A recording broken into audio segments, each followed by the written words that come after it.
Hello. Welcome to the Be Happy Now show. We are live on YouTube. So if ever you're just listening wherever you find your podcasts and you're wanting to see us on video, then please join us on youtube.com/ at Coach Claudia-Sam. And that's where we'll be. Today's episode is all about the fears. And I'm saying it in this voice because when I was listing them and I was having these conversations with the women in my community, maybe with you actually, about emotions and what are the primary emotions that you, or actually that show up as secondary emotions that you're sensing. I'll talk more about that soon. And what came up often were fears. And so I'm curious, do any of these fears, have you ever had any of these fears, or do any of these fears resonate with you? The fear of not having enough money, of not supporting the next generation to do it differently, to not go through the same pains that you went through. The fears of being let down, of expressing yourself fully because just bad things are used to happen. Like the fear of the past re-happening again, or just happening again. The fears of being pushed away, being let down, being broken into, like in the house, being broken into the house. Fear of being stuck here in this life, in this moment, in the house where you're at, in the situation that you're in. The fear of being ill, the fear of having emotions take up so much space in your life that they take over and that your body physically gets sick. The fear of losing control and things just not going the way you want them to. The fear of falling. I could keep going in that list. So just if this does trigger you, I'm going to invite you to go to my Insight Timer profile and find the instant trigger relief meditation, because it's a quick 7-minute meditation that can help walk you through this. And what we're going to explore today in this Be Happy Now show episode together is, well, what can be underlying here? What can actually be here? And why does it get hidden by that thing that we call fear? If you're new to the show, welcome. My name is Claudia-Sam. Claudia-Sam is my first name, and I just moved from Canada to New Zealand. As your soul connection coach, I support driven, ambitious leaders who know that they're here for a bigger reason, and I help them to get back on track with their soul self so that they can get out of the head, access their heart, and using my tune-in method, they can actually move forward with their passions and make the transformation happen within their life so that all these fears don't take over, pretty much. This topic came about because I was polling my community and asking if I was to create a free training on how to handle emotions in 15 minutes and not let those emotions drag you down, would you want to know about it? And I had a lot of responses. And so I started asking questions, and what came through was that these fears, a lot of emotions like disappointment show up, and then the fear and the sadness, those, what we call those secondary emotions, because they hide something that's deeper. And so at the end of this show, I'm going to invite you right now, actually, if you want to send me a direct message, either on Facebook Messenger, find me on Facebook Messenger, Claudia-Sam Cataford Sauvé. My full name is going to be in the description. Or you can send me a DM on Instagram at Coach Claudia-Sam and send me the keyword bubbles. And I'll tell you why, but you can send me the keyword bubbles, and I will share with you my handout where you can look at a list of primary and secondary emotions so that you can really tune into, well, what am I feeling? What is really here? Sometimes seeing a list of emotions can really support just tuning into how we feel and being able to express ourselves. So why bubbles? This is the analogy that came through, that fear is just like a shaken kombucha bottle. Have you ever drank kombucha too fast? Like you go to the store, you take the kombucha out of the fridge, you're so excited, you're thirsty, you want to drink it, you shake it up a bit, but maybe you shake it up a bit too strongly, and then it explodes. Yeah. Well, what happens then? Well, first, your fingers are becoming all sticky. The floor is filled with kombucha and your bottle is half empty. So you waste half of the goodness in there. Fear is just like that shaken kombucha bottle. It's a secondary emotion. So just like the bubbles inside of the bottle, there's yumminess there to be explored, to be tasted, to be nourished by. Yes, you get to be nourished by what's deep inside of you. Hence the keyword bubbles that you can share with me on Instagram, direct message me that keyword, or on Facebook Messenger, so that I can send you the primary and secondary emotions handout that I've prepared for you.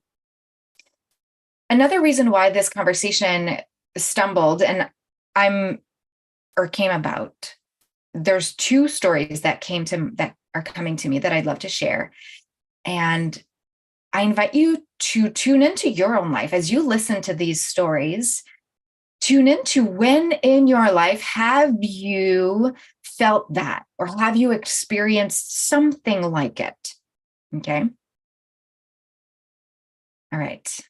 The first story is a past episode, I shared how I went for a cold water plunge here in the ocean in New Zealand. And the water was really cold. It was like 3-degree water with 10 degrees outside, or the opposite. I mean, I forget, but it was just cold. I didn't focus on the temperature per se because I didn't want to give my brain the right to freak out. After the cold plunge, and if you listen to that episode, it's all about my plunge theory. And no kidding, I wasn't shivering in that experience. I wasn't cold in the sense, you know how sometimes you can be cold and it takes your body out of control, like you're shaking. Sometimes I notice, I let my body shiver when I'm with Pierre Michel, with my boyfriend, because then I just want him to warm me up. And I notice that I do that. If I feel cold, and I could choose, no, I'm not cold. I could choose that, but I choose to feel cold so that he can warm me up. Fully guilty. I have experienced and noticed that I do that. In that moment of the cold water plunge, it was a totally different experience. And in the episode about the plunge theory, I talk about how the mind is such a powerful tool and how it helped me to get in and out in a way that was so peaceful and easy and joyful. And so I had a different experience than what the old me would have had. And after the plunge, there was a group of people, and one of the men who was next to me, I asked him, what did I ask him? I think I just started small talk. I asked him if he's been plunging for a while, and he said that he wasn't plunging today and that he only plunges when these conditions are on, like when there's the low tide. Or he said, anyway, there was a bunch of conditions that for him worked well so that he could plunge in a way that was enjoyable for him. And we ended up having a conversation. And what I realized is that there was a lot of fear in that conversation, because I received from him words like, you shouldn't go in the water for 10 minutes if it's your first time. You shouldn't wear a hat because your thermostat is at the back of your head. And then you should warm up for 20 minutes doing yoga poses when you get out of the water. Otherwise, the cold will get to your organs and you'll shiver for 4 hours afterwards. And then you're going to go into hypothermia. Look how quick that unraveled to, I had the best time. And then from that to the fears from this person communicated. And then I noticed in that instant that I could have 100% taken those fears, made them mine, and decided to believe that. What do you think would have happened? I would have started shivering. I would have started being really scared that I was going to go into hypothermia. Guess what? I didn't start shivering for 4 hours afterwards. I didn't go into hypothermia. There was no ounce of negativity on my body. So I decided to not take on those fears. And I noticed that those weren't mine. And there was a moment in that conversation when I could have chosen to take them on and I didn't. When did this happen for you? When someone was sharing maybe how, in a conversation, maybe even about money. I also am hearing sometimes people talk about some wellness classes that are expensive, and they're going to say, oh, I'm not signing up for that because it's expensive, or I'm not doing that because it's expensive. And then the conversation around it feels like it's socially acceptable to go, oh yeah, it's true, it's expensive. Instead of, well, you know what? I'm prioritizing my well-being, and what's expensive is pain and illness and sickness and sadness and loneliness. That's what's expensive for me. Who speaks up and says that? Well, you know what? I'm going to start to say that because I don't want to abide by other people's fears. They can say it. I also don't have to say something back, and you don't have to engage in conversations where it really does feel like it's coming from fear. And you can, not in a I'm right, you're wrong way, rather in a actually there's another perspective, and this is how I live my life, and that is my truth. Another story that can demonstrate how it was my fear. So now we spoke about how, well, there can be other people's fears that are present and we don't have to take them on as ours. There's this moment of decision, and I invite you to tune into that next time. Tune into when is that point of, oh, this is not mine. I'm not going to take it on. Hey, if you're watching, say hi in the chat on YouTube. And let me know, what are the fears that sometimes show up for you? Or do you have a story when that happened? I'd love to hear. You can totally chat it into the YouTube feed. So the second story I wanted to share with you is I posted a picture of that in the You Have It In You Facebook group where my community is. And it's a picture of me with an instructor in a parasailing adventure. The 10 years ago, Claudia-Sam would have never parasailed ever. And now Claudia-Sam, I don't know that I would do it again, just because I really, the movement, the circular movement of going up with the heat, up higher and higher and higher in the sky, it felt really nauseating for me. All to say that was in France over a lake called Annecy.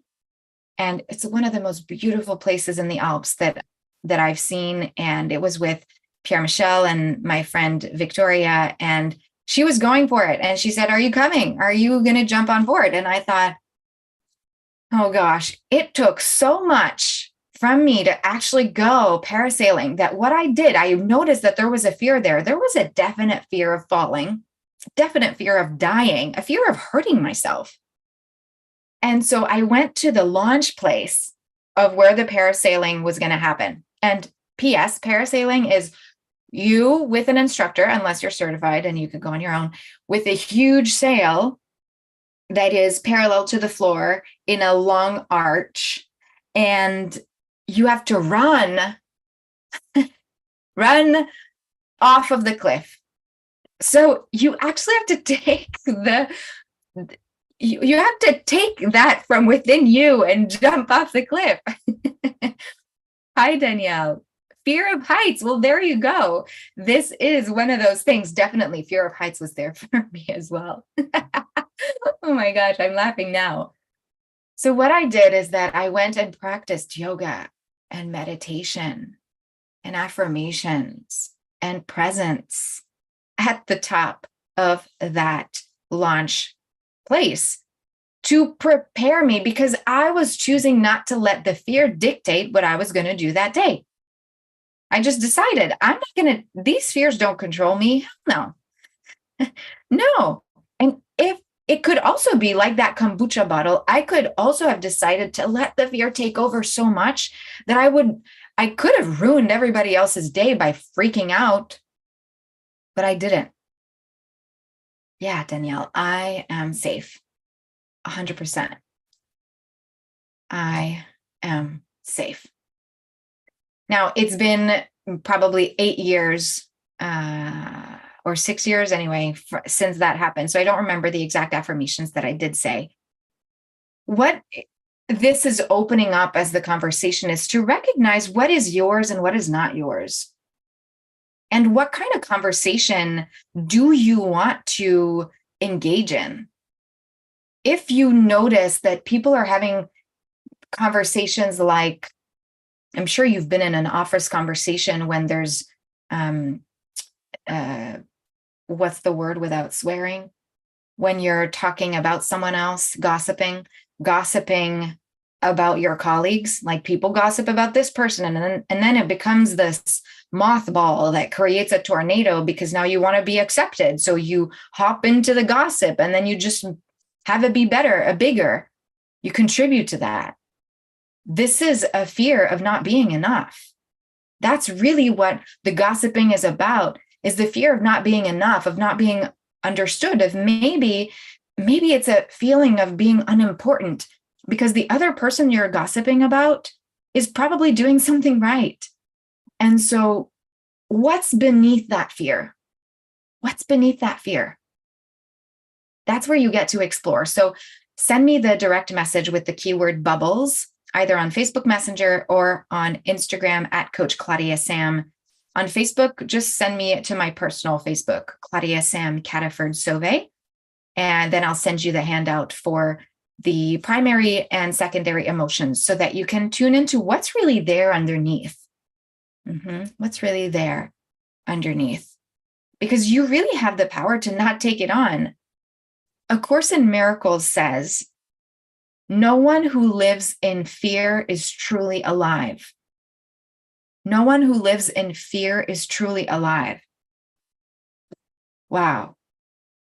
What I get from that is that if I stay at the fear layer, it's like numbing my senses, numbing my brain, numbing my body, closing in on that very vast and fast acting energy of destruction and of limitation, of closed-mindedness, of lack.